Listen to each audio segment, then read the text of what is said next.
The veteran Mikkel bought an entire ghost town just to purchase silence, a quiet kingdom where he could bury the memories of the battlefield. But Hope, his loyal dog, felt no peace. From the moment they arrived, she was restless, whining constantly, her gaze fixed on the dark, old mine shaft. Mikkel knew that for a soldier, an animal's instinct is sometimes more trustworthy than his own eyes. He followed her lead and quickly realized the silence he sought was a lie. Someone is here. Please support us by subscribing to the channel. The final groan of the old Ford suspension was the only sound that broke the immense Wyoming silence. Mikkel cut the engine, and the quiet that rushed in to fill the void was heavier than a physical weight. It was a silence decades in the making, born of rusted metal, collapsed timbers, and the slow, relentless reclamation by nature. He had arrived. Silver Creek. It wasn't a town, not anymore. It was a ghost, a collection of bones left behind by the gold rush fever that had long since broken. Mikkel pushed the driver's side door open, the hinges creaking in protest. He stepped out onto the hard-packed dirt, his sturdy work boots crunching on loose gravel. He was a man who looked like he belonged in such a place, etched by a world that had taken more than it had given. In his early 40s, he was tall and lean, with a wiry strength that spoke of endurance rather than brute force. His short brown hair was surrendering to threads of silver at the temples, mirroring the frost on the distant peaks. A rugged beard and mustache, neatly trimmed but full, covered a jaw that was perpetually tight, but his eyes, a deep and weary blue, held a kindness that fought against the harsh lines of his face. Over a navy and gray plaid shirt, he wore an old brown leather jacket that had long ago molded itself to his frame, a silent testament to countless miles and unspoken memories.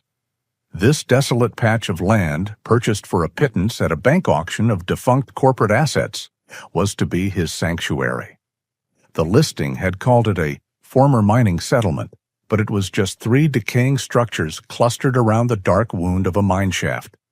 A main cabin, miraculously still standing, a warehouse whose roof had partially caved in, and the mine itself. This was what he had paid for. This was his escape, an escape from the crowded grocery stores where a drop jar could send his heart into a frantic rhythm, from the well-meaning questions of strangers, from the ghosts that rode with him on sleepless nights. Ghosts born in the dust and chaos of a war fought in 2004, a lifetime ago. A soft whine came from the passenger seat. Mikkel turned and opened the door. Hope, his 6-year-old German shepherd, hopped down, her paws landing silently on the ground. She was a magnificent animal, her thick coat a striking blend of silver gray and white, giving her an almost ethereal appearance in the pale light. Her ears were erect, her posture alert, her intelligent amber eyes immediately scanning their new territory. She was more than a dog. She was his anchor, a steady, living presence that had kept him from drifting away entirely. She leaned against his leg for a moment, a familiar, grounding pressure. "Well, girl," Mikkel murmured, his voice raspy from disuse. "This is it. Home." For the first hour, it was perfect. The silence was a balm. The crisp, clean air felt like it was scouring the residue of the past from his lungs. He walked the perimeter of his property, Hope trotting calmly beside him, her tail giving a slow, contented wag. He peered into the warehouse, noting the rotten smell of decay, and making a mental note to tear down the rest of the roof before the heavy snows came. He ran a hand over the rough-hewn logs of the cabin, his cabin. For the first time in years, a genuine feeling of peace began to settle in his chest. He was utterly, completely alone. He started unloading the truck, the rhythmic work of familiar comfort, a generator, cans of fuel, boxes of non-perishable food, tools. With each item he carried into the cabin, he felt like he was building a wall between himself and the rest of the world. But as the sun began its slow descent behind the mountains, Painting the sky in hues of bruised purple and orange, the atmosphere shifted. It started with hope. She had been exploring the area around the cabin, but now she stopped, frozen in place. Her head was cocked, her ears swiveling like radar dishes. A low, almost inaudible whine rumbled in her chest. "What is it, girl?" Mikkel asked, setting down a heavy box of books. Hope ignored him. She took a few stiff-legged steps forward, her body low to the ground, her nose twitching frantically. Her gaze was locked on the black, gaping maw of the old mineshaft, some 50 yards away. The calm contentment was gone, replaced by an unnerving agitation. She paced a tight circle, her claws clicking on the rocky ground, another whine escaping her throat, this one higher, more insistent. Mikkel stopped what he was doing, his entire body going still. He knew that sound. It wasn't the bark she used for squirrels or the playful yip when she wanted to chase a ball. This was her warning sound, a sound reserved for things that were wrong, out of place. His peace evaporated, replaced by the cold, sharp-edged alertness that had been drilled into him at Fort Benning. His senses, dulled by the illusion of solitude, snapped into focus. He scanned the tree line, the rocks, the shadows that were beginning to pool in the hollows of the land. Nothing. The silence was still absolute, but it had changed. It was no longer peaceful. It was watchful. He trusted Hope's instincts more than his own. She saw the world in ways he couldn't, a tapestry of scents and sounds invisible to him. She trotted purposefully towards the mine, stopping every few feet to look back at him, a clear command in her intelligent eyes. "Come." Mikkel wiped his hands on his worn denim jeans and followed, his movements slow and deliberate. The instincts of the soldier took over, his feet making almost no sound on the gravel. As he drew closer to the mine, he caught it. A smell. Faint, almost lost on the cold breeze, but unmistakable. Wood smoke. It wasn't the smell of a forest fire, but the controlled, contained scent of a small, hidden hearth. His eyes swept the ground near the entrance. There, a partial footprint, half erased by the wind, but clearly not from his boots. Someone was here. His sanctuary had been violated before he had even spent a single night in it. A cold knot of anger and anxiety tightened in his gut. He reached the entrance, Hope standing beside him now, a low growl vibrating through her body. He put a gentle hand on her neck, a silent command to hold. The air flowing out of the mine was warmer than the surrounding twilight and carried the scent of wood smoke more strongly, along with something else, the faint human smell of habitation. He was about to call out to announce his presence when a shadow detached itself from the deeper darkness within the mine. A figure emerged, stepping slowly into the fading light. It was a man, perhaps a few years younger than Mikkel, with dark hair and a face carved with hardship. His eyes, weary but fiercely defiant, locked onto Mikkel's. He was of average height, but stood with the grounded, unyielding posture of someone who had nothing left to lose.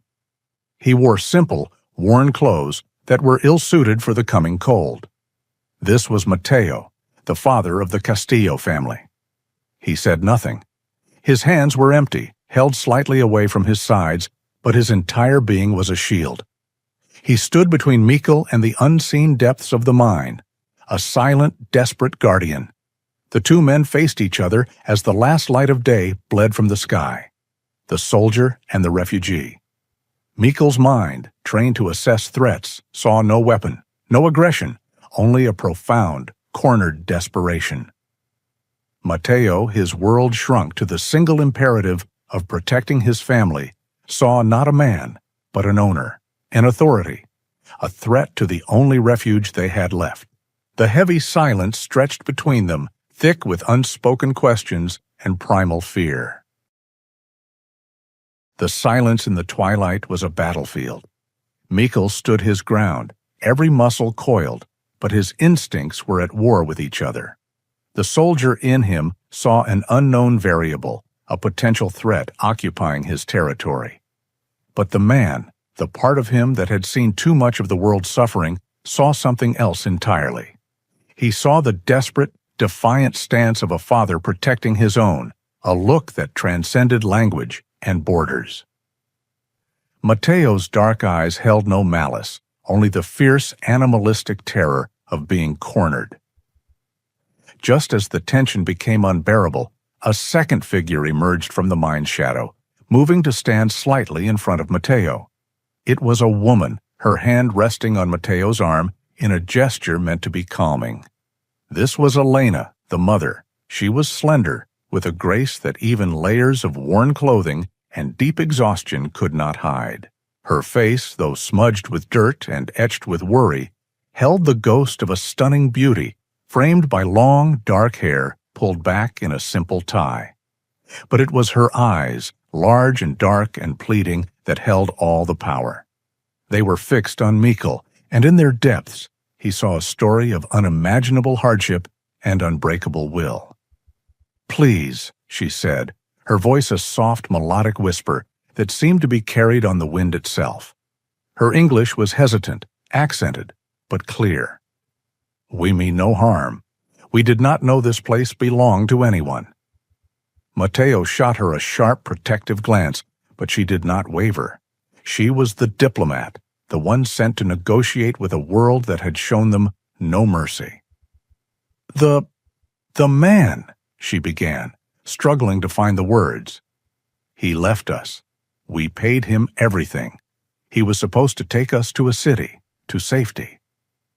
Mikkel remained silent, his face unreadable, but his posture relaxed by a fraction. He listened as she pieced together their story in fragmented sentences.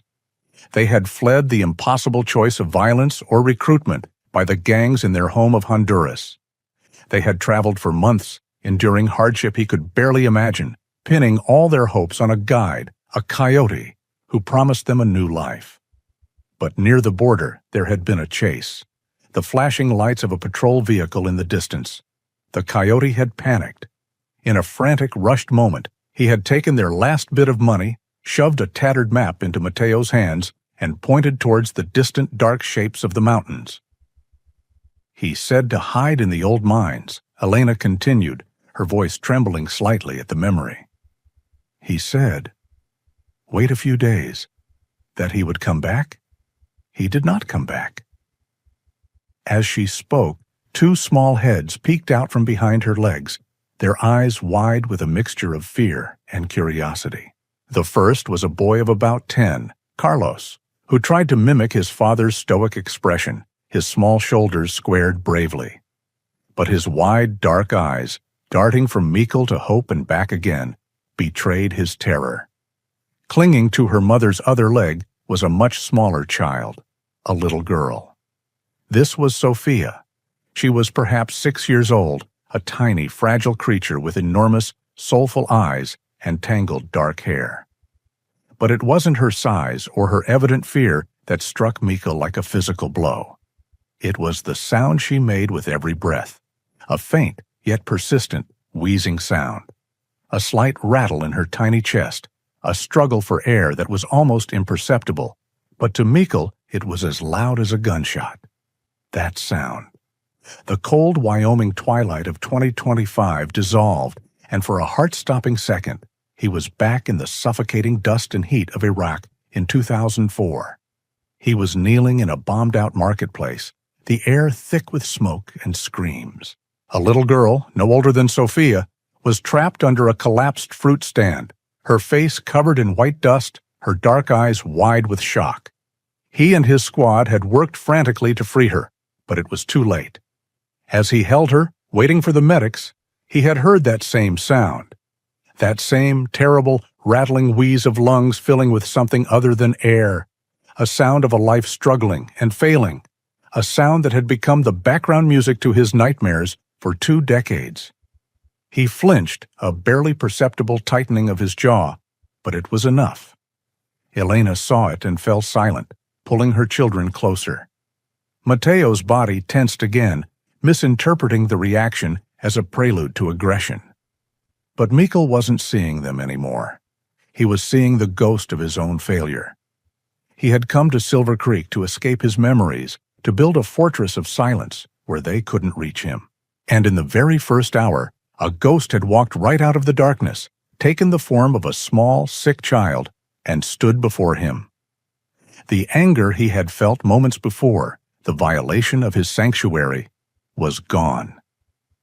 It was replaced by a deep, familiar ache in his chest, the wound that never healed. He couldn't save that other little girl. The choice had been taken from him by chaos and war. Now, a choice was right in front of him. He could enforce his ownership, his right to be alone. He could drive this family out, back into the wilderness, back into the hands of men like Agent Thompson, or worse. Or he could not. The war inside him was brief. The instinct to protect, buried but not dead, won. Without a word, he slowly, deliberately took a step back. He lowered his hands, turning them so his palms were visible, a universal sign of peace. He broke the intense gaze he had held with Mateo and looked at the ground. The unspoken confrontation was over. He turned and walked back to his truck, every movement measured. He could feel their eyes on his back. He opened the passenger side door and retrieved a cardboard box filled with his initial supplies. He hesitated for only a second before walking back towards the mine, stopping a good 20 feet from the entrance. He placed the box gently on the ground.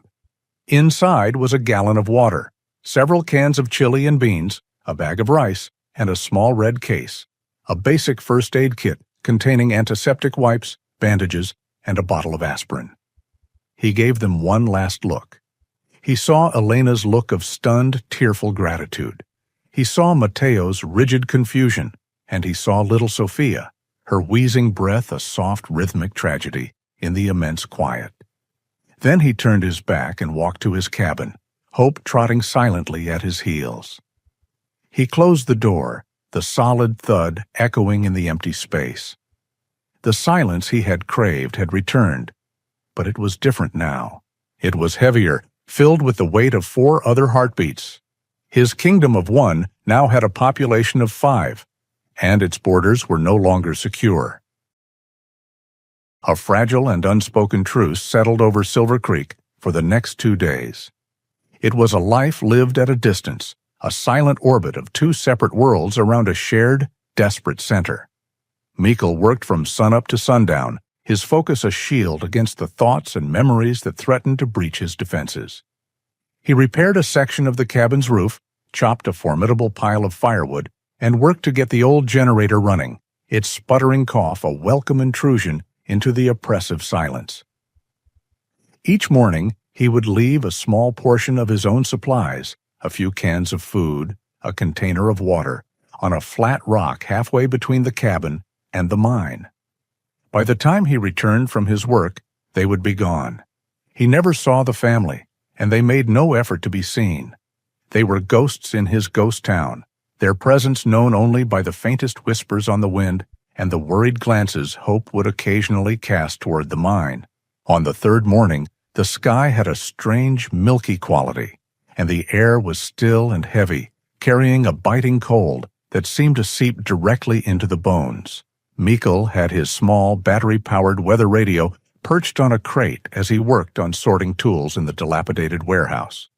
The tinny voice of the announcer was a dry, dispassionate counterpoint to the dramatic news it was delivering. A significant drop in barometric pressure is being recorded across the state, the voice crackled. All residents in the Bighorn Basin and surrounding mountain areas are advised to prepare for a historic blizzard event. Forecasters are predicting record-breaking snowfall totals, sustained winds exceeding 50 miles per hour, and life-threatening wind chill factors. This is not a typical winter storm. Travel will be impossible. We repeat, travel will be impossible. Mikkel paused, a rusty wrench in his hand. He looked out through a grimy window pane at the unnaturally calm landscape. He knew this kind of weather. He had seen it in the mountains of Afghanistan, a sudden, brutal force of nature that could erase the world in a blanket of white. The radio's warning wasn't hyperbole. It was a simple statement of fact. A storm was coming, a monster of snow and ice, and it was heading directly for them. His mind immediately shifted from simple chores to survival logistics. He calculated his fuel, his food, the integrity of the cabin. Then his gaze drifted involuntarily towards the mine. He thought of the small, wheezing child in the cold, damp dark. Before the weight of that thought could fully settle, Hope, who had been lying near the warehouse entrance, suddenly lifted her head. A low growl rumbled in her chest, and the fur along her spine bristled. "Easy, girl," Meikle said, but he too had heard it. The unfamiliar sound of an engine, far too smooth and powerful for an old rancher's pickup. He moved to the doorway, placing a calming hand on Hope's back. A vehicle was approaching on the overgrown track that served as a road. It was a black SUV, clean and polished, its dark-tinted windows reflecting the pale, ominous sky. It looked alien in this forgotten corner of the world, a piece of sterile government authority intruding upon the decay. It rolled to a stop about 30 yards from the cabin, and for a moment, nothing happened. Then, the driver's side door opened. The man who stepped out was the polar opposite of Meikle. This was Agent Thompson. He was in his late 30s, with a lean, athletic build that was evident even under his official navy blue jacket, emblazoned with the seal of the Department of Homeland Security. His dark hair was cut in a severe, high and tight military style that exposed the sharp, angular lines of his jaw. He was clean-shaven, his face a mask of professional confidence. But it was his eyes, shrewd, intelligent, and constantly assessing, that marked him. They swept over the property, cataloging every detail, missing nothing. He moved with a crisp, efficient energy, the walk of an ambitious man who believed completely in his mission and his authority, a man under pressure to produce results for the promotion he felt he deserved. "Meikle?" Agent Thompson called out, his voice polite but firm, carrying easily in the still air. He had already run the property records. "My name is Agent Thompson, Immigration and Customs Enforcement." Meikle gave Hope's neck a final, reassuring pat and walked forward to meet him, stopping a respectful but clear 10 feet away. He nodded once. "Afternoon?" "Just doing a routine patrol of the area," Thompson said, his eyes flicking from Meikle to the cabin, then lingering for a fraction of a second too long on the mine shaft. "We've had some anonymous reports of squatters, possible illegal crossings hiding out in some of these old mining claims. You being the new owner, I just wanted to check in, see if you've noticed anything out of the ordinary." The question was casual, but the intent behind it was as sharp as a knife. Meikle's expression remained neutral. "It's been quiet," he said, his voice a low baritone. "Just me and my dog." "Right," Thompson said with a thin, unconvinced smile. "Mind if I take a look around? Just to be thorough. The government takes these reports seriously." This was the moment, the pivot. Meikle could feel the weight of the family hidden in the dark, their fate resting on his next words. He stood a little straighter, his presence as solid and unmoving as the mountains behind him. "This is private property, Agent," Meikle said, his tone still even, but with an underlying edge of steel. "I'm sure you know that, and I appreciate you doing your job, but I also value my privacy. If you want to search my land, you'll need to come back with a warrant." Thompson's polite facade tightened.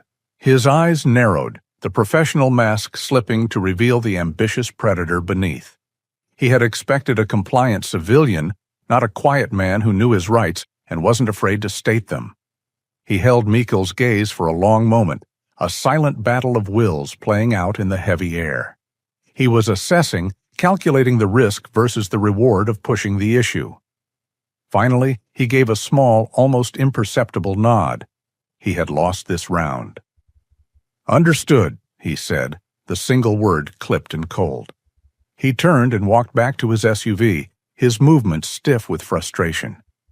He opened the door but paused before getting in, turning back to face Meikle.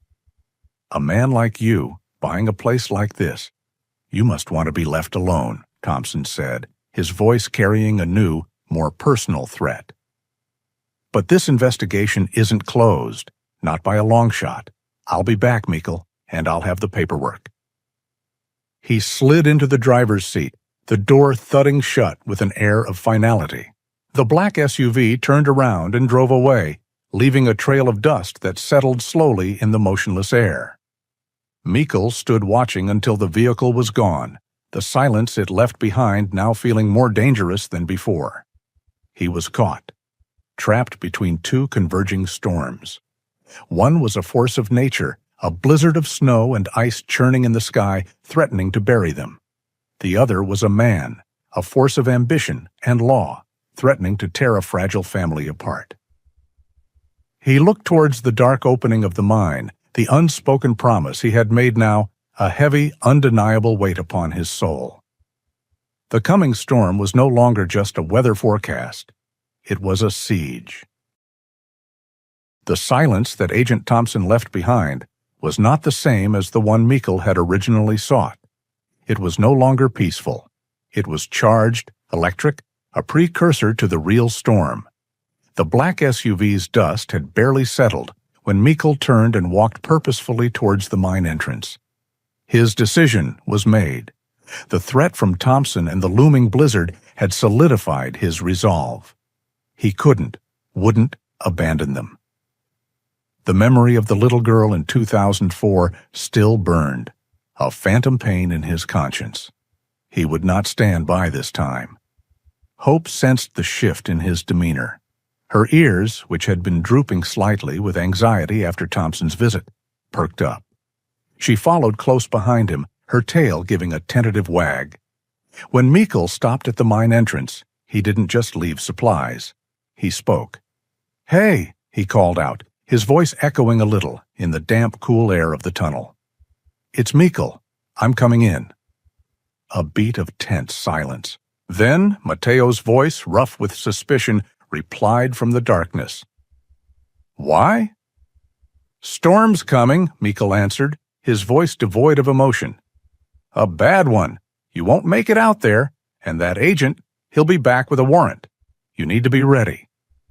Another pause, then a shuffling sound. Matteo emerged, his face still wary, but now tinged with a flicker of reluctant understanding. Elena appeared behind him, clutching the two children. Sophia's wheezing seemed a little louder today. "I need to see your shelter," Mikkel stated, his tone businesslike. "To see what we're working with, to make it safe." Matteo hesitated, his gaze darting to Elena. It was clear that allowing a stranger into their last desperate refuge was a monumental leap of faith. But Elena's pleading eyes and the sound of Sophia's labored breathing seemed to tip the scale. Matteo nodded, a stiff, almost imperceptible movement. Mikkel followed them into the mine, Hope padding softly at his heels. The air inside was cold and damp, smelling of earth and old minerals, but also faintly of their wood smoke. The tunnel wasn't deep. It opened into a small, naturally formed chamber, barely large enough for the four of them to lie down. They had built a makeshift fire pit in the center, vented precariously up a narrow fissure, and spread a few threadbare blankets on the rocky floor. It was a miserable existence, made worse by the ever-present chill and the faint dust that coated everything. Mikkel's gaze lingered on Sophia. Her small body shivered despite being wrapped in a thin shawl. Her face was pale, and her eyes, though bright, had dark circles beneath them. The wheezing was undeniable, a constant low whistle. He knew with a certainty that chilled him more than the mine air that she wouldn't survive the blizzard in these conditions. "It's not enough," Mikkel said, turning to Matteo, his voice grim. "This won't keep the cold out, not when the blizzard hits. And the air, it's bad for her." He gestured vaguely at Sophia. Matteo nodded, his shoulders slumped. "We know. We have no other place." "We'll make one," Mikkel said, already planning. "I have tools. Wood. We can fortify this, seal off the drafts, get a better vent for the smoke, and you'll need more blankets, more food." For the rest of the day, Mikkel worked alongside Matteo. It was a silent, intense collaboration. Mikkel showed Matteo how to reinforce the collapsing entrance with salvaged timbers from the old warehouse, how to use thick canvas tarps and rocks to create a more effective barrier against the wind and snow. He explained the importance of proper ventilation to prevent carbon monoxide buildup from their small fire, something Mateo hadn't considered. They fashioned a crude but effective flue from sections of rusted pipe Mikkel found, leading it far up the mine shaft. While the men worked, Hope, ever observant, began her own gentle diplomacy. The children, Carlos and Sofia, had initially recoiled from her, their small faces etched with apprehension. But Hope was a master of silent reassurance. She would lie down a few feet away, her head resting on her paws, her intelligent eyes watching them. Sometimes she would let out a soft, inviting whine. Other times, she would nudge a small stick towards Carlos with her nose, then look away, as if casually inviting him to play. Slowly, tentatively, Carlos began to respond. He would watch her, then glance at his parents for permission.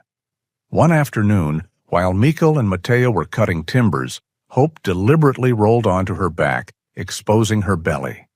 It was an irresistible invitation. Carlos, giggling, crept forward and shyly scratched her chest. Hope responded with a happy grunt and a gentle tail wag. Soon, Sofia, despite her weakness, was drawn in too. She watched her brother, then reached out a trembling hand to stroke Hope's thick, soft fur. Hope responded with infinite gentleness, her head resting on the ground, allowing the little girl to touch her. The dog's steady, warm presence was a comfort, a small island of normalcy in their terrifying world. It was during one of these quiet moments, as Mikkel watched Sofia's fragile hand stroking Hope's fur, that Elena approached him, her voice low. "She has asthma," Elena said, her voice barely a whisper, as if the words themselves were a heavy burden. "Since she was very small. The dust, the cold. It makes it worse." Mikkel nodded, his gaze still on Sofia.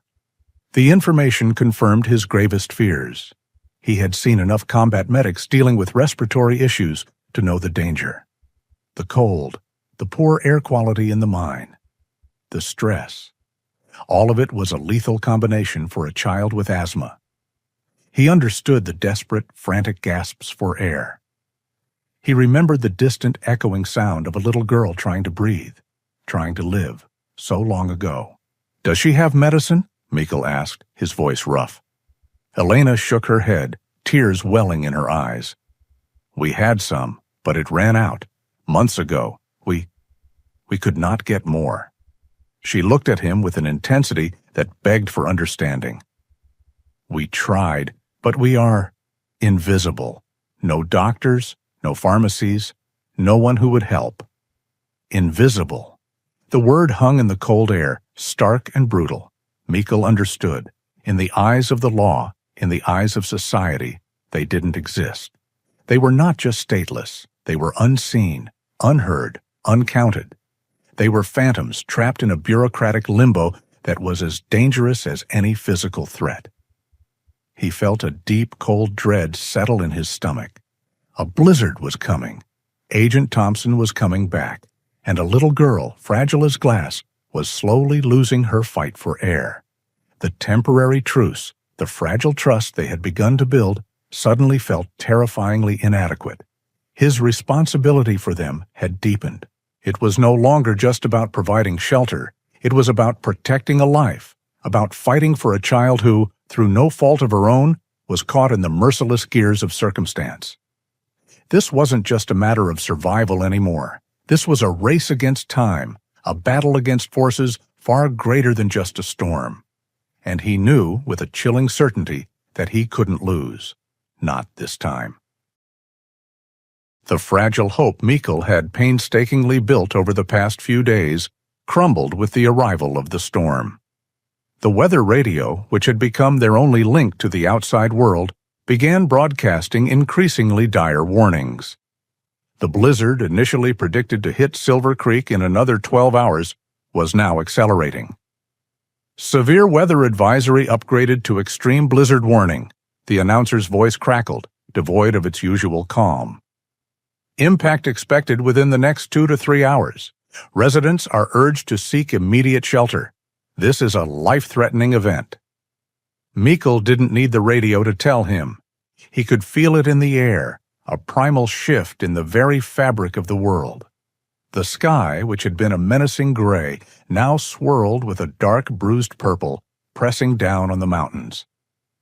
The wind, initially a whisper, began to howl, picking up speed, rattling the loose timbers of the cabin and whistling through the cracks of the mine entrance.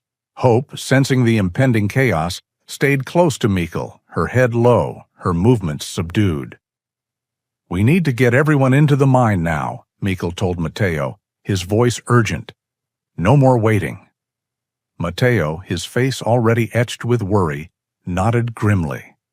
Elena, her eyes wide with fear, scooped up Sophia, who was already coughing more frequently, her small body trembling. Carlos, clinging to his mother's leg, looked up at Mikkel, his eyes reflecting the fear he saw in the adults. Mikkel quickly moved the remaining essential supplies, more water, some dried fruit and nuts, a small kerosene lamp, and the last of his medical kit, into the mine's fortified chamber. He made sure the rudimentary flue was clear and that the canvas tarps covering the entrance were secured as best as possible. The small fire Matteo had built cast flickering shadows on the rough-hewn walls, providing scant warmth against the rapidly dropping temperature. They huddled together, a small island of humanity against the fury gathering outside. Hope lay curled protectively at Sophia's feet, her warmth a small comfort to the shivering child. The hours that followed were a blur of escalating terror. The blizzard hit Silver Creek with a ferocity that defied description. It wasn't just snow, it was a physical assault. The wind roared like a beast, a deafening sound that vibrated through the very rock of the mine. Outside, Mikkel knew, visibility would be zero. The world would have dissolved into a maelstrom of white. Snow began to drift through every tiny crack and crevice, forming delicate, feathery white lines on the floor of their makeshift shelter. The temperature inside the mine, despite their efforts to seal it and the small fire, plummeted. Each breath misted in the cold air. Mikkel tried the satellite phone he had brought. He knew it was a long shot, but it was their only lifeline. He extended the antenna, holding it towards the mine entrance, praying for a signal. Nothing. Just a dead silence, the network likely overwhelmed or knocked out by the extreme weather. He tried the weather radio again, static. Endless, crackling static. They were completely cut off, isolated, alone. The world outside had effectively ceased to exist for them. As the storm raged, Sophia's condition worsened rapidly. The cold, damp air in the mine, despite their efforts, was a hostile environment for her compromised lungs. Her coughs, which had been frequent, now became deep, racking spasms that left her gasping for breath. Her small face, already pale, flushed crimson with fever, and her eyes glazed over. The distinct wheezing that had bothered Mikkel since he first heard it was now a loud, desperate whistle, a testament to her constricted airways. Elena, her face a mask of terror, held her daughter close, whispering prayers in Spanish. Matteo looked utterly helpless, his stoic facade cracking under the weight of his child's suffering. Carlos, wide-eyed, sat huddled against his mother, occasionally reaching out to stroke his sister's feverish brow. Mikkel felt a knot of ice forming in his stomach. He unzipped his jacket and carefully listened to Sophia's chest. Her breathing was shallow, rapid, and strained. He could hear the crackling sound of fluid in her lungs, a terrifying sign of pneumonia. Her small body began to convulse, a short, violent tremor that shook her from head to toe. "She's going into a spasm," Elena cried, her voice rising in a desperate plea. "She's had them before. We need her medicine. Please, Mikkel, her medicine." Mikkel scrambled for his small first aid kit. Aspirin, bandages, antiseptic wipes, all utterly useless against this. He had nothing for asthma, nothing for pneumonia. His military training, designed to treat trauma and stabilize wounds, felt woefully inadequate against the silent, insidious enemy of disease. He felt the familiar, crushing weight of helplessness, a replay of the agonizing moment in 2004 when he held the other child. He clenched his fists, forcing himself to breathe, to think. "We have to try to keep her warm," he commanded, his voice tight. He piled his own jacket, then Matteo's, onto Sophia, wrapping her as tightly as possible. He instructed Elena to keep her upright, as lying down would make breathing even harder.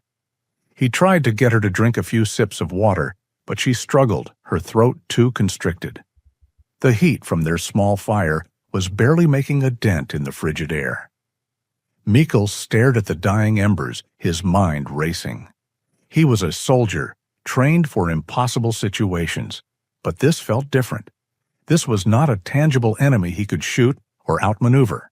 This was a child's fragile body against the overwhelming might of nature and a disease for which he had no cure. He pressed his hand against Sophia's forehead. It was burning hot. Her breathing became more ragged, each gasp a desperate struggle. She wasn't just sick, she was fading. He could see it in her eyes, which were now half closed, unfocused. "She's getting worse," Matteo whispered, his voice choked with fear. "Her fever?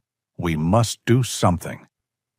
Mikkel looked at the frantic parents, then at the dying embers, then at the dark, snow-choked tunnel entrance. They were trapped. The blizzard raged outside, an impenetrable wall of white. Inside, Sophia was slipping away. There was no escape, no help coming. Their world had shrunk to this cold, dark chamber, and in it, a little girl was fighting for her life, losing ground with every shallow, wheezing breath. The silence of Silver Creek was no longer peaceful. It was a suffocating shroud, closing in around them, a chilling premonition of what was to come. Desperation was a physical entity in the cold, dark chamber of the mine. It was in the air, thick and suffocating, a silent fifth member of their huddled group. Sophia was barely conscious, her small body limp in Elena's arms, her breaths coming in shallow, ragged wisps. The fire had dwindled to a handful of glowing embers, casting a weak orange light on the faces of her parents, faces hollowed out by terror and helplessness. Matteo paced the small space like a caged animal, his hands clenched, his knuckles white. Elena rocked her daughter, her lips moving in a silent, ceaseless prayer. Mikkel could not stand it. The inaction, the waiting, was a torment worse than any physical hardship. It was the same crushing helplessness he had felt in that dusty marketplace in 2004, a poison that had seeped into his soul. He had to do something, anything, to fight back against the closing walls of fate. "I'm going to my cabin," he announced, his voice a low growl, "to see if there's anything else." "Anything at all."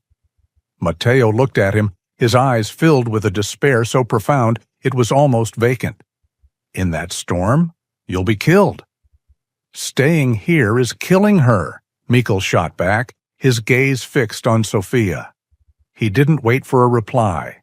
He pulled on his jacket, braced himself, and pushed through the canvas tarp into the maelstrom. The force of the wind was staggering. It was a solid wall of ice and fury, threatening to tear him from his feet. Snow, driven horizontally, stung his exposed skin like 1,000 tiny needles. He could see nothing but a swirling vortex of white.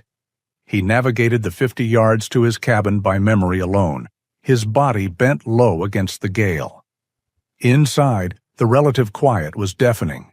He frantically searched the cabin, his hands tearing through boxes, driven by a wild, irrational hope. More blankets? A forgotten medical supply? He found nothing.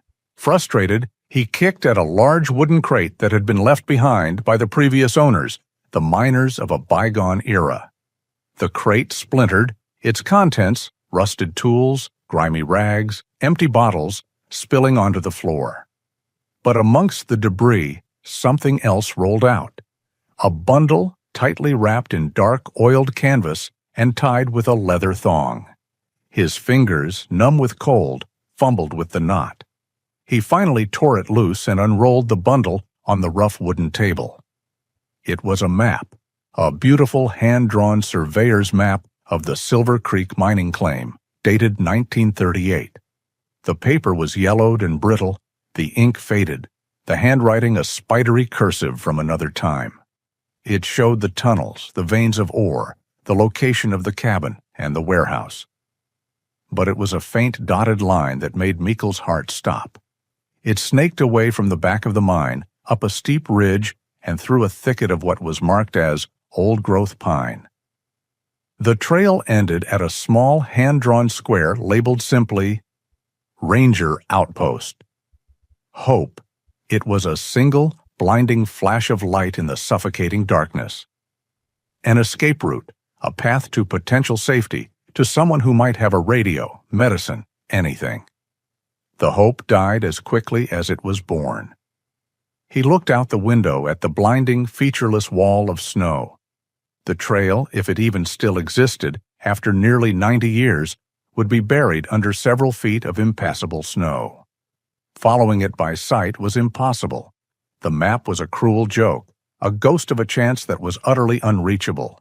It was a death sentence disguised as a solution. He returned to the mine, the map clutched in his hand, the weight of his discovery heavier than any stone. He showed it to Mateo, explaining what it was. For a moment, a wild light leaped into Mateo's eyes, a desperate father's prayer being answered. Then he too looked towards the snow-choked entrance, and the light died, replaced by an even deeper despair. To have a path and be unable to take it was the cruelest torture of all. As the two men stood in grim silence, defeated, hope began to act. She had been lying near Sophia, a warm, furry guardian whining softly in distress. Now she rose to her feet with a new and urgent purpose. She walked to the mine entrance, pushing her nose through a small gap in the tarp. She sniffed the raging wind, her entire body focused. Then she turned, looked directly at Mikkel, and let out a single, sharp bark. It was not a sound of fear, but of command. "What is it, girl?" Mikkel asked, his voice weary. Hope ignored him. She barked again, then took a few bold steps out into the swirling snow, disappearing for a second before reappearing, her coat already dusted white. She looked back at him, her intelligent eyes burning with an unmistakable intensity. This way, now. And then it struck him, a memory sharp and clear from the days before the storm. During their explorations, Hope had been endlessly fascinated by a particular line of ancient ponderosa pines that ran along the high ridge behind the mine. They were giants, far older and larger than the surrounding trees, their bark thick and gnarled, their scent powerful and distinct. Mikkel looked down at the map. The old timber trail followed that exact ridge. In a breathtaking moment of clarity, Mikkel finally understood. He was trying to navigate like a human, with his eyes. Hope was navigating like a dog. He realized she wasn't just relying on her sense of smell, though he knew she could pick up the powerful, resinous scent of those specific ancient pines, a scent strong enough to cut through the cold. It was more than that. She was combining it with her flawless memory of the terrain they had walked together. She could feel the familiar slope of the ground under her paws, even beneath the snow. She could hear the subtle differences in the way the wind howled as it passed through that specific line of trees versus the open space. Her instincts, honed by thousands of years of evolution, were creating a map in her mind, a map of scent and sound and memory. She was not just a dog. She was a compass, a living, breathing guide, offering them a path woven from instincts he could barely comprehend. She was their only chance. The blizzard still raged. The journey was still madness, a gamble with almost no odds of success, but it was no longer impossible. It was a choice. A terrible, terrifying choice, but a choice nonetheless. Mikkel looked from the map to his dog, who stood waiting, a statue of silver and white against the storm. He then turned and looked at Mateo, at Elena, and at the small, fragile child who was running out of time. The ghost of 2004 whispered in his ear, a final, urgent warning against inaction. He met Mateo's eyes, and for the first time there was no suspicion between them, only a shared, desperate understanding. Mikkel gave a single decisive nod. "Get her ready," he said, his voice ringing with a newfound resolve. "We're going." The decision was made, etched in the grim determination on Mikkel's face. There was no time for doubt, no room for fear. Sophia's shallow, rattling breaths were a ticking clock, counting down the seconds of her fragile life. Mateo, his face still pale with terror, moved with a newfound energy, driven by the fierce love for his daughter. Elena, her eyes red from weeping, bundled Sophia in every available piece of fabric: Mikkel's jacket, Mateo's worn coat, extra blankets, until the little girl was a small, cocooned lump, still frail but hopefully better protected from the biting cold. Carlos, wide-eyed and silent, helped as best he could, handing his mother the last of the dry rags to tuck around his sister. Mikkel checked their minimal gear: a backpack with the remaining water, some high-energy dried fruit, a small, powerful flashlight, and the tattered map. He made sure his own clothes were as layered as possible, knowing that survival depended on every scrap of warmth. Hope, sensing the shift from despair to urgent action, stood by the mine entrance, her body quivering with readiness. She looked at Mikkel, then at the bundled Sophia, then back at the swirling white beyond the tarp, an unwavering beacon of purpose. "I'll carry her first," Mikkel said, his voice clipped. "Mateo, you'll take over when I can't." He paused, looking at Elena. "You and Carlos stay here. It's too dangerous for you both. Keep the fire going. If we're not back in 12 hours, assume the worst." Elena shook her head, her dark eyes flashing with a sudden, fierce resolve. "No," she said, her voice surprisingly steady despite her fear. "We are a family. We stay together. If Sophia goes, we go." Mikkel met her gaze. He saw not stubbornness, but an unbreakable maternal bond, a will as unyielding as the mountains outside. He knew arguing was futile and would only waste precious time. "All right," he conceded, a sigh escaping his lips. "But you stay close behind us. Don't fall. Don't stop." With a final desperate look at their meager fire, they stepped out of the mine's relative shelter into the full fury of the blizzard. The world outside was a featureless, blinding white void. The wind was a physical force, tearing at their clothes, trying to push them back, to knock them off their feet. Snow, driven horizontally, lashed at their faces, instantly coating eyebrows and eyelashes with ice. The cold was a living entity, a predator seeking to consume every ounce of warmth from their bodies. Mikkel led the way, Sophia cradled against his chest, her small head tucked under his chin, her wheezing breaths a faint, terrifying rhythm against his ear. He tried to shield her face with his hand, but the wind seemed to find every exposed patch of skin. Mateo followed directly behind him, his large hands hovering, ready to catch Sophia if Mikkel faltered. Elena and Carlos, their faces pale with cold and terror, huddled close behind Mateo, trying to walk in his footsteps, each step a monumental effort. Hope, however, moved with an almost ethereal grace. She trotted ahead, a silver-gray ghost in the swirling white. Her head was low, her nose almost touching the snow, occasionally nudging adrift with her muzzle. She wasn't following a visible trail. She was weaving a path through the storm, guided by senses far beyond human comprehension. Mikkel watched her, trusting implicitly. When she veered left, he veered left. When she paused and sniffed intently, he paused, waiting for her silent signal. The old timber trail on the map was a mere suggestion now, buried under an unimaginable depth of snow. But Hope found it. She would occasionally stop at what Mikkel knew were the towering ancient ponderosa pines, invisible beneath their mantle of white. She would sniff the powerful resinous scent that, for her, cut through the biting cold and the smell of the storm itself. She'd listen, head cocked, to the unique way the wind whistled through the specific rock formations along the ridge. She remembered the subtle shifts in elevation, the gentle dips and rises that marked the path. She was a living compass, a force of nature fighting another. The ascent began, slow and agonizing.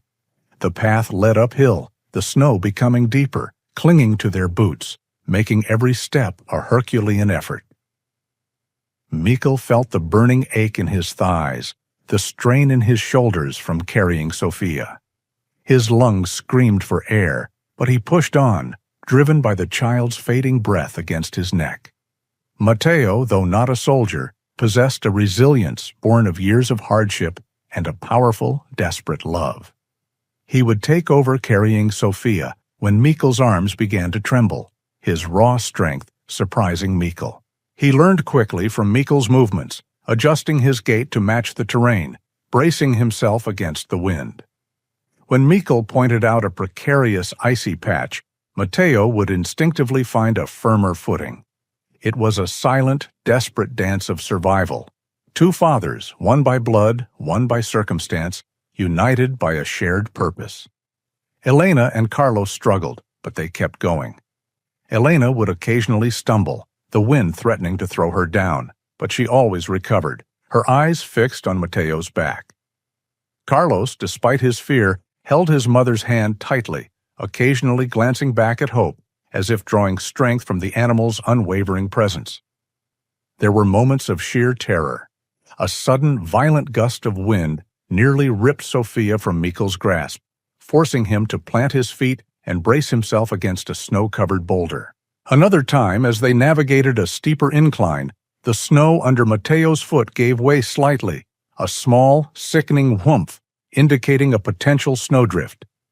Hope immediately stopped, turning to block his path, her low growl warning of instability, before guiding him to a firmer section. She didn't just lead, she protected. She sensed the hazards that their human eyes and ears, dulled by the storm, couldn't detect. Hours blurred into an eternity. The daylight, if it ever truly broke through the whiteout, was indistinguishable from the twilight. Their faces were numb with cold, their bodies aching, their minds focused only on the next step, the next breath. Sophia's condition seemed to fluctuate. Sometimes her breathing would seem to ease slightly, a flicker of hope. Other times it would become more ragged, her small body trembling with renewed fever, a chilling reminder of their desperate race. Mikkel's focus never wavered from Hope. Her silver-gray fur, now encrusted with ice, became their only visible guidepost. She was relentless, never stopping, never faltering, her powerful legs pushing through drifts that came up to her chest. Her determination was a mirror of their own, an unbreakable will forged in loyalty. They were near exhaustion. Mikkel's muscles screamed in protest, his vision blurring from the cold and fatigue. He could feel Matteo's heavy, labored breathing behind him. Elena and Carlos were silent, moving almost mechanically. They had been traveling for what felt like an entire day, but the map indicated they still had a significant distance to cover. Just as despair threatened to consume him, Hope stopped. She stood absolutely still, her body rigid, her nose pointed upwards. She let out a single, clear bark, then another, louder this time, a sound that cut through the howl of the wind. Mikkel squinted through the driving snow. Barely visible, through a momentary thinning of the white veil, he saw it. A faint, almost imperceptible plume of smoke rising above a distant cluster of snow-laden pines. The Ranger outpost. They had made it.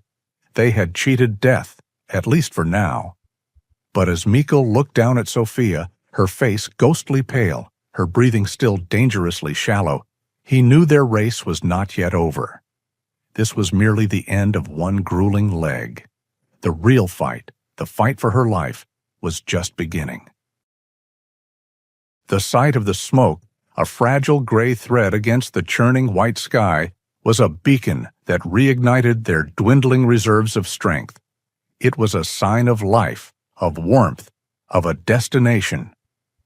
Mikkel, his body screaming in protest, pushed himself harder, breaking a trail through a deep drift. Matteo, cradling his daughter, stumbled behind him, his breath coming in ragged, painful gasps. Elena and Carlos, their faces masks of ice and exhaustion, followed, their movements almost mechanical, driven forward by that single, distant promise.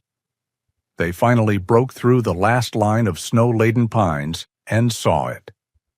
The Ranger Outpost. It was not a large building, just a small, sturdy log cabin with a steep metal roof designed to shed the heavy snow.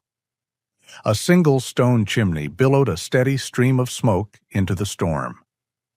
To the exhausted, half-frozen travelers, it was not a cabin. It was a fortress, a sanctuary, the most beautiful sight in the world. Mikkel staggered the last few yards, his legs feeling like lead. He reached the solid wooden door and hammered on it with a frozen fist, the sound swallowed by the roar of the wind. "Help!" he yelled, his voice a raw, cracked whisper. "Please, we need help. A child is sick." For a heart-stopping moment, there was no answer. Then the sound of a heavy bolt being drawn back, and the door swung inward. A man stood silhouetted against the warm, golden light from within. This was Eris. He was older, perhaps in his late 60s, with a face that looked as if it had been carved from the same rugged mountains that surrounded them. A thick, well-kept gray beard covered the lower half of his face, and his sharp, intelligent blue eyes, framed by deep lines, took in the entire scene in a single, sweeping glance. He was dressed in a worn red flannel shirt and a thick wool vest, his entire presence radiating a calm, quiet competence. Eris's eyes moved from Mikkel's desperate face to the bundled child in Matteo's arms, then to the shivering forms of Elena and Carlos. He saw the ice in their hair, the exhaustion in their bones, and the raw terror in their eyes. He asked no questions. He didn't need to.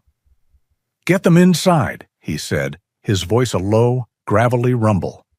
"Now." He stepped back, holding the door open against the wind. The wave of warmth that flowed out of the cabin was a physical thing, a blessing. One by one, they stumbled across the threshold, collapsing into the small, clean, and blessedly warm space. A large wood stove in the corner radiated a powerful heat, and the air smelled of burning pine, coffee, and something savory, like stew. The cabin was a single room, impeccably organized, with a neat cot, shelves lined with books and canned goods, and a small table with 2 chairs. "The girl," Eris commanded, his voice cutting through their dazed state.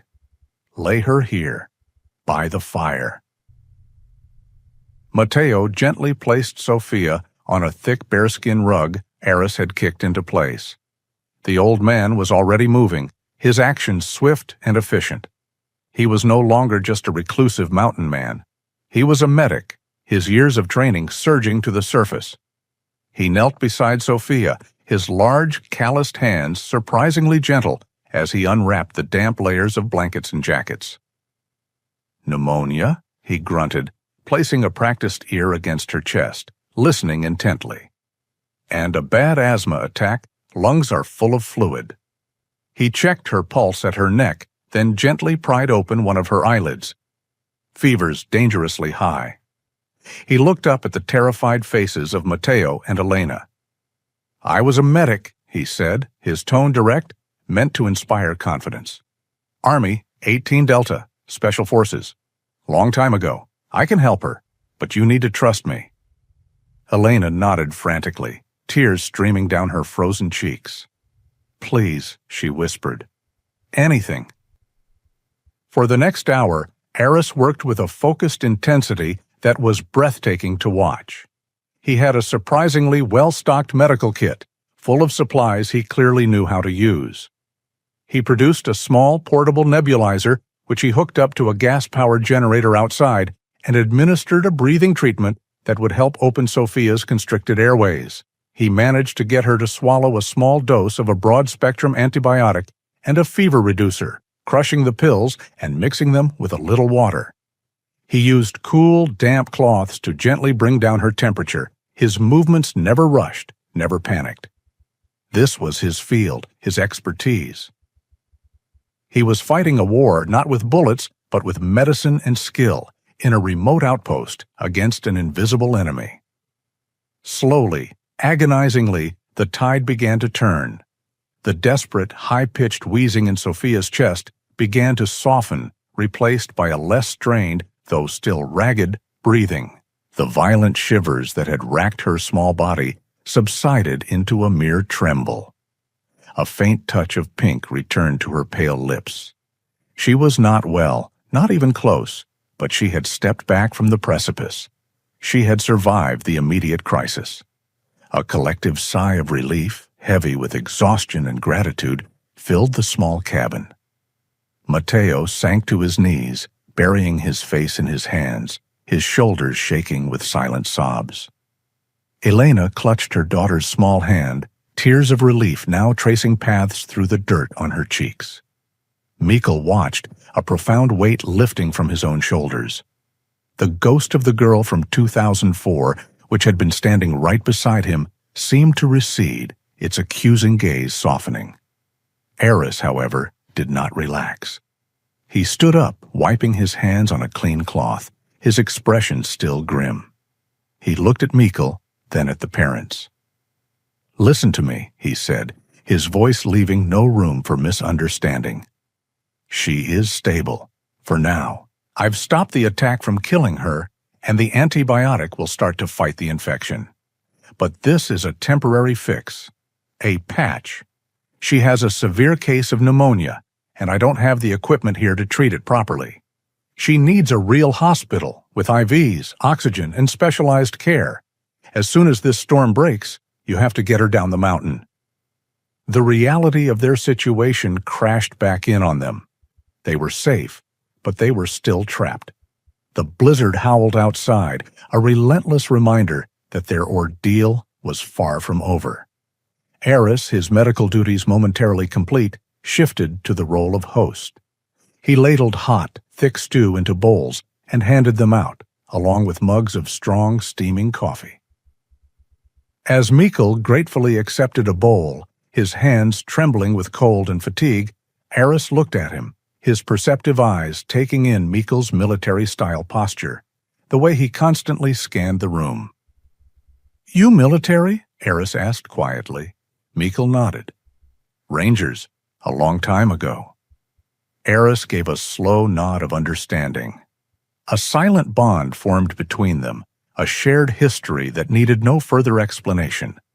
They were two old soldiers, washed up in a forgotten corner of the world, now caught in a new and unexpected kind of fight. In the warmth of the small cabin, surrounded by the storm, a fragile, temporary peace settled over them. They had found their haven. But the war for Sophia's life was not yet won. The storm broke on the morning of the second day. The wind, which had howled with the voice of a banshee for 48 unending hours, finally exhausted itself, its roar diminishing to a mournful sigh, and then to a profound and utter silence. The world outside Eris's cabin was transformed, reborn in a pristine and blinding white. Snow, impossibly deep, lay in majestic drifts, smoothing the harsh angles of the land into soft, sweeping curves. The sun, a pale disk in a washed-out blue sky, cast long, sharp shadows, making the new landscape look both beautiful and deeply treacherous. Inside the small haven, a fragile peace reigned. Sophia was sleeping, her fever broken. Her breathing was still shallow, a faint wheeze, a constant quiet reminder of her fragility. But the desperate, life-or-death struggle was over. Eris's field medicine had pulled her back from the brink. Elena had not left her daughter's side, her hand resting constantly on Sophia's small chest, as if to feel the miracle of each and every breath. Mateo, the tension finally easing from his powerful frame, sat staring into the fire, his face a mixture of exhaustion and overwhelming gratitude. Carlos, his youthful energy returning, sat quietly sketching in a notebook Eris had given him, occasionally glancing over at Hope, who lay curled on the rug, a silent, furry guardian. With the storm's end, Eris moved to a corner of the cabin dominated by a large, complex piece of equipment. It was a ham radio, an older model with glowing vacuum tubes and a forest of dials, but it was immaculately maintained. He powered it on, and the cabin filled with the familiar crackle and hiss of static. He put on a heavy set of headphones, picked up a microphone, and began to speak, his voice calm and professional. "Kilo Bravo 7 November, calling Sierra Charlie Lima," he said, his words a coded language of call signs. "Do you copy, Sierra Charlie Lima?" Meikle watched, understanding the caution. Eris wasn't calling 911 or the local sheriff. He was reaching out to someone specific, a trusted contact in a world far removed from this mountain sanctuary. After a few moments of static, a clear voice responded. Eris leaned forward, his back to the room, and spoke in low, clipped sentences. "Have a family here," he said, his voice too low for Meikle to catch every word. "Honduran nationals, textbook asylum case, credible fear, urgent medical situation for a minor female, compromised respiratory system. They need immediate legal counsel and a safe, off-the-grid transport option as soon as the roads are passable." He listened for a moment, then nodded. "Understood. We'll await secure callback." He signed off and turned back to the room, his expression unreadable. "My contact is a lawyer with a human rights network," he explained to Mateo and Elena. "She helps people like you, people who are invisible. She will call back on a secure line when she has a plan." Hope? It was no longer a scent on the wind, but a voice on the radio, a tangible promise. Elena's eyes filled with fresh tears, but this time they were tears of relief. Later that afternoon, while scanning the emergency frequencies to get a sense of the conditions down the mountain, Eris paused, holding up a hand for silence. He turned up the volume, and a clear, official-sounding voice filled the cabin. It was a Park Service ranger coordinating with a county search and rescue team. "Yeah, we located the vehicle," the voice crackled. "ICE agent's black SUV, buried in a drift up to the windows just off the access road to the old Silver Creek claim. It's going to be a total loss." Meikle and Mateo exchanged a look. It was Thompson. "Agent's fine," the voice continued. "Found him hunkered down, managed to start a small fire. Got some minor frostbite on his fingers and toes, but he'll keep them. He's lucky to be alive. The fool drove right into the teeth of the blizzard after being warned." There was a pause, and the ranger's tone shifted to one of professional annoyance. "Word is he's in a heap of trouble, facing a full internal investigation for reckless endangerment, ignoring direct advisories, and destruction of government property. Apparently, his ambition got the better of his common sense. He won't be running any field investigations for a long, long time." A quiet, complex relief settled over the cabin. There was no celebration, no gloating. It was something deeper. The storm, the very force of nature that had almost killed Sophia, had also, in its own impartial way, delivered a form of justice. The relentless hunter had been stopped in his tracks, not by a man, but by the mountain itself. The immediate threat from the law, the fear of the black SUV returning, had been neutralized, swept away by the same snow that held them captive. That evening, the promised secure call came through. Eris spoke for nearly an hour with the lawyer, a woman named Sarah, whose calm, confident voice was faintly audible from the speaker. He relayed their entire story, from the coyote to the blizzard to Sophia's illness. When he hung up, he turned to the Castillo family, a rare, small smile touching the corners of his mouth. "Help is on its way," he said. "Sarah is already filing a preliminary petition for asylum on your behalf. She believes you have a very strong case.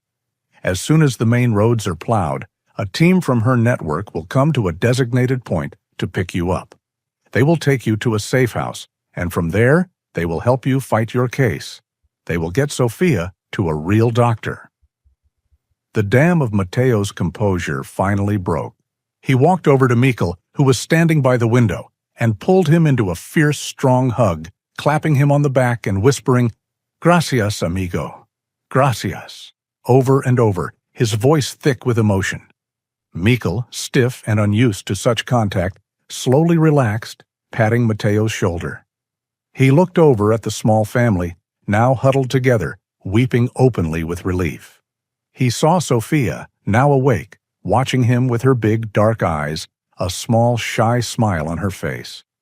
Hope, sensing the shift in the room, got up and rested her head on Mikkel's hand, her tail thumping a soft, steady rhythm against his leg.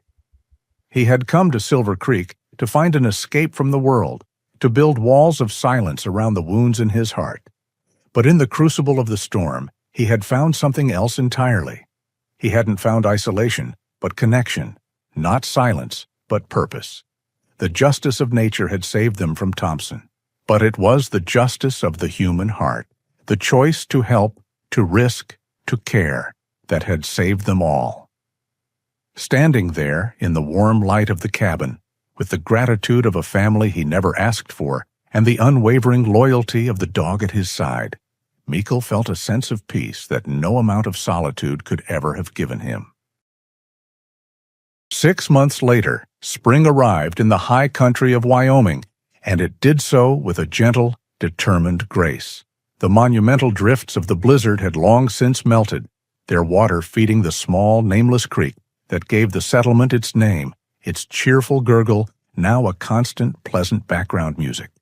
The stark, skeletal branches of the aspens were now covered in a veil of tender green leaves.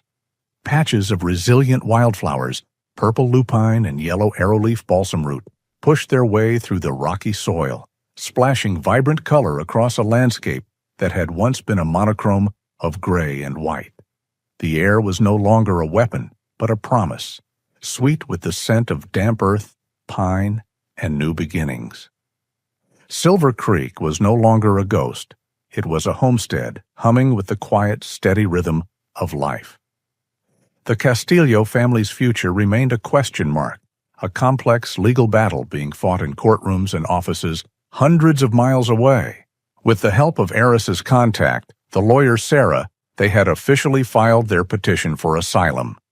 The process was a slow, intimidating mountain of paperwork, interviews, and waiting. There were days of profound anxiety, when the fear of deportation felt like a physical weight, and days of cautious optimism after a promising phone call with their lawyer.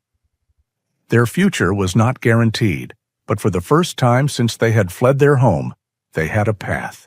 They were no longer invisible. They had a voice, and they had hope. Sophia was the living embodiment of that hope. The frail, wheezing child from the mine was gone, replaced by a vibrant, healthy 6-year-old with a laugh that echoed off the mountainside. The expert medical care she had received, arranged by Sarah's network in the weeks after the storm, had worked a miracle. Her asthma was now properly managed, her lungs were clear, and her energy was boundless. She spent her days exploring every corner of their small kingdom, her dark hair flying behind her, with hope as her constant, loyal shadow. The physical landscape of Silver Creek had changed as well.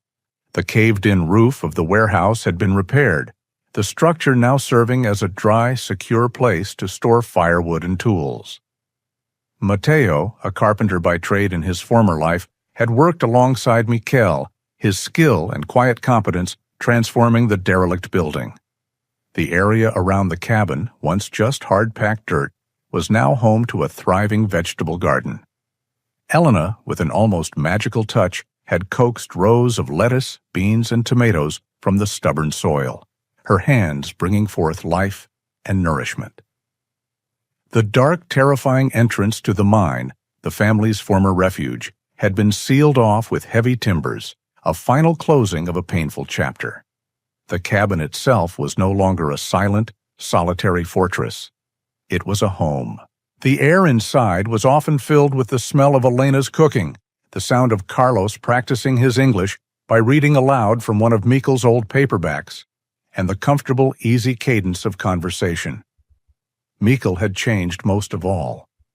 The gaunt, haunted man who had arrived seeking a refuge from the world had found his salvation in it instead.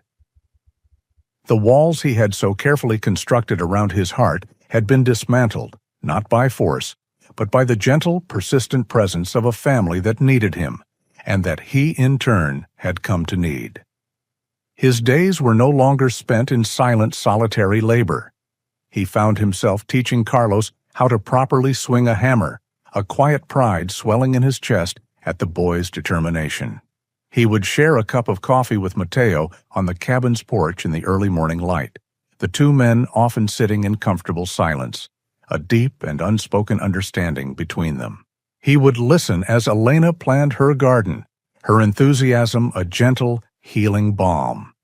One evening, as the sun began to dip below the jagged peaks, casting long, golden rays across the valley, Mikel sat on the porch steps, watching the scene before him. Mateo was repairing a fence post. Elena was watering her fledgling tomato plants. And in the open space between the cabin and the creek, Carlos and Sofia were playing a lively game of fetch with Hope. The dog, her silver-gray coat gleaming in the sunset, would bound after the stick with joyful abandon, her barks echoing in the clear air, before returning to drop it at Sofia's feet, her tail a blur of happiness. He thought back to the man he had been 6 months ago, a man so broken he believed his only path to peace was to cut himself off from all human connection. He had sought a silence that could numb the ghosts of 2004. But the ghosts had followed him. It wasn't the silence that had quieted them. It was the laughter of a child he had helped to save. It was the shared purpose of building a home. It was the quiet gratitude in a father's eyes and the unwavering loyalty of the dog who now rested her head on his knee, looking up at him with amber eyes full of love. He had not escaped his past, he realized. He had finally made peace with it. The wound in his heart, the one he had carried for over 2 decades, was still there, a scar that would never fully fade. But it no longer ached with the poison of regret and failure. It had been filled with something new, something unexpected. It had been filled with family. Elena looked over and smiled at him, a warm, genuine smile that reached her eyes. Mateo paused his work and nodded in his direction. Carlos and Sofia, seeing their parents look his way, waved, their faces bright with joy. Mikel raised his hand and waved back. He was not a ghost haunting a forgotten piece of land. He was a husband, a father, a protector, a friend. He had found his peace, not in the solitude he craved, but in the connection he never knew he needed. His war was finally over. He was home. Sometimes the quietest places are not found in solitude, but are built in the hearts of others, often brought together by the silent, unwavering loyalty of a dog. Mikel went seeking a haven from the world, but found his true sanctuary in the family he chose to protect. If this story of hope and connection touched your heart, please help our community grow by sharing it with someone who might need to hear it. Your likes and comments let us know these tales matter, and subscribing ensures you won't miss the next chapter in our journey. Our latest tale has just appeared on screen, and we invite you to continue the journey with us by clicking to watch.